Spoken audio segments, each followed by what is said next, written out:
Loïc Léry, le gang des Antillais. 2 heures seulement que le surveillant nous avait poussés, mon pactage et moi, dans cette minuscule cellule.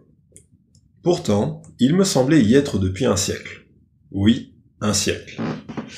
Elle était longue de 3 mètres et large de 2. Un lit de fer sur lequel reposait une vieille mousse bafouée d'écriture symbolique. Une sorte de table et un modeste placard s'encastraient dans le mur. Une pancarte en contreplaqué sur laquelle s'exhibaient quelques photos érotiques était elle aussi accrochée au mur.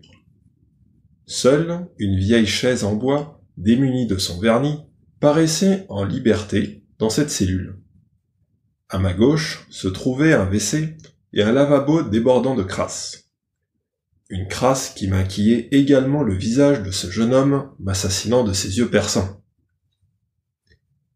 Que faisais-je dans ce ghetto? Étais-je en train de rêver? Pièce. Face à moi, des barreaux en forme de croix me faisaient obstacle. À travers eux se devinait un morceau de ciel, couronné de corbeaux qui croassaient comme pour me maudire. Sans m'occuper du jeune homme qui ne semblait point apprécier ma compagnie, je m'allongeai sur le lit afin de mettre du répit dans ma tête qui me donnait un paquet de gaz. « Eh mec, qui t'a permis de coucher sur mon pieu ?» me demanda d'une voix rauque mon compagnon de cellule. « C'est ton lit ?» fis-je hébété. Il fit une grimace pour me faire comprendre qu'il n'appréciait pas ma question, puis il pointa son index vers le lit en maugréant. « Mec, tu sais bien que c'est mon pieu, puisque tu m'as trouvé dans la cellule. Tu te fous de ma gueule ou quoi? Si tu veux t'allonger, tu n'as qu'à mettre la mousse par terre. » Je me dis qu'il avait raison. Je l'avais trouvé dans la cellule, donc le privilège de dormir sur le lit lui revenait. Et puis, je n'avais pas la force de me disputer avec lui. J'étais fatigué. Alors, je mis la mousse par terre, la coinçai contre le placard, et m'allongeai dessus. Les mains sous la tête, les yeux rivés au plafond, je me forçai à revivre mon aventure. Je revis Politique, Jackson, Molokoï et moi, braquant cette immense banque. Il y avait aussi des liasses de billets qui remplissaient le sac que tenait Politique de sa main gauche, sa main droite étant occupée par son revolver. Ce sacré Politique, j'ai toujours eu de l'estime pour lui. Dès le premier jour où nous fîmes connaissance, je sus que sa vie serait compagne de la mienne. Le front dégarni, une fine moustache couchée sur sa lèvre, il n'y avait pas plus calme que lui. Il lui suffisait d'un seul coup d'œil pour vous dépister une caméra, même la plus dissimulée. Jackson était assez grand, la tronche à la James Brown. Il avait une démarche qui évoquait celle du chat. C'était un ami de Racine qui m'avait toujours sublimé par son côté euphorique. Lorsqu'il choquait les côtes d'un caissier avec le canon de son revolver, c'était « Mon frère, verse ta caisse dans ce sac et vite !» C'était un artiste. Molokoï, lui, était un chabin aux yeux gris. Il n'y avait pas plus filou que lui, et, s'il était bossu, cela ne l'empêchait pas d'hypnotiser les femmes qui faisaient chien chez lui. Moins bossi, aimait-il dire. Minasel kudzie, wenkaba an madan, eyatamwe. Je suis bossu, mais il me suffit de lancer un coup d'œil à une femme pour qu'elle soit à moi. « Pourquoi fais-tu des grimaces? Tu as mal ?» m'interrogea mon codétenu. Je n'eus pas envie de lui répondre. Il avait interrompu mon évasion spirituelle pour me ramener à ma triste réalité. Ce n'était pas bon de sa part, mais après une véloce réflexion, je me dis qu'il avait sans doute envie d'entamer un Milan, de rompre ce lugubre silence qui régnait dans la cellule. « Je fais des grimaces ? Puisque je te le dis, tu n'arrêtes pas de gesticuler comme un singe qui a mangé du piment. »« Ah bon ?» fis-je médusé. « C'est possible ? Ça vient sans doute de mes nerfs. »« T'es malade des nerfs ?»« Oui, fis-je timidement. Je suis un peu nerveux. Il cracha par terre. Ces enculés de matons, vomit-il. Ils me mettent que des jobards. Je ne répondis pas. Mais il commençait vraiment à me pomper l'air. Il ôta son sexe de son caleçon et se dirigea vers les chiottes. Tout en discutant avec moi, il se masturbait. Pourquoi t'es tombé? Pour avoir braqué une banque. Et parce que j'ai confiance à une balance. J'ai fait confiance à une balance.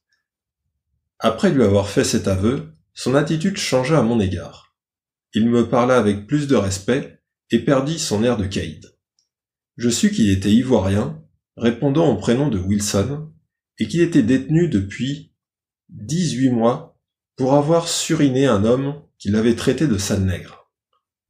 Tu sais, me dit Wilson, il faut compter des années pour ton affaire. Braquage de banque, ça ne pardonne pas. En plus, t'es tombé dans le bâtiment le plus pourri de Fleury.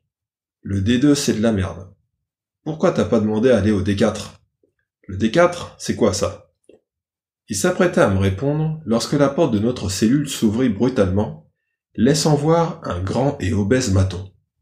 Sa casquette enfoncée sur la tête, il agita son trousseau de clés en nous lançant. Le numéro 87 696, c'est qui?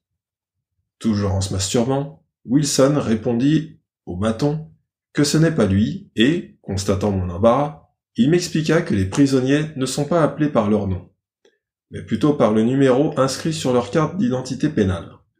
Aussitôt, je jetai un bref regard sur ma carte, pour ensuite me précipiter à dire, d'une voix souillée d'émotion, « C'est moi, le numéro 87 696. » Tu prends ta carte, m'ordonna le maton, tu t'habilles correctement, et tu me suis au bureau du directeur, compris?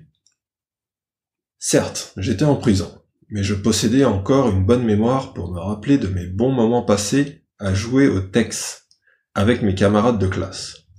Et j'étais certain que ce maton ne faisait pas partie de notre bande. C'est d'ailleurs pour cela que je lui dis. Je m'habille correctement et je vous suis au bureau du directeur. Mais dorénavant, oubliez le tutoiement quand vous vous adressez à moi. Mais pour qui se prend-il celui-là? Tu es ici pour fermer ta gueule de nègre et pour faire ce qu'on t'ordonne. Avec moi, il n'est pas question de te vouvoyer. Vous n'avez qu'à me tutoyer à nouveau, lui dis-je avec véhémence, et vous verrez ce que ma gueule de nègre vous fera. Son visage, qui était blême comme une mangue mal mûrie, passa au rouge. Avec difficulté, il finit par me dire « Vous croyez malin? J'ai lu votre affaire dans le journal. Vous en aurez pour des années. Ne vous inquiétez pas.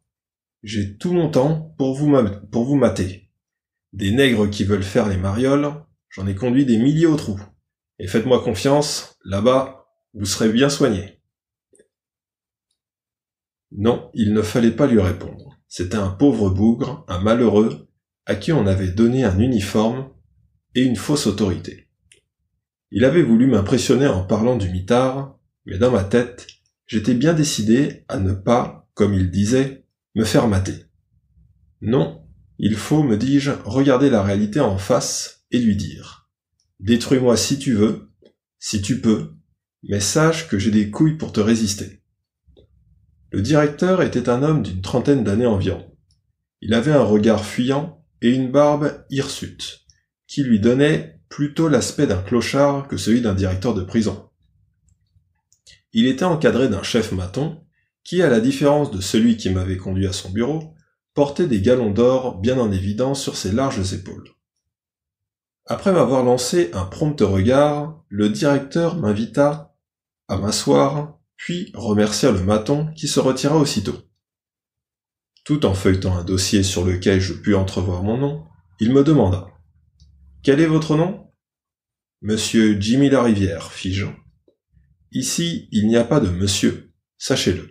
Larivière, quel âge avez-vous ?»« J'ai 20 ans, monsieur le directeur. » Il ferma le dossier et planta son regard dans le mien.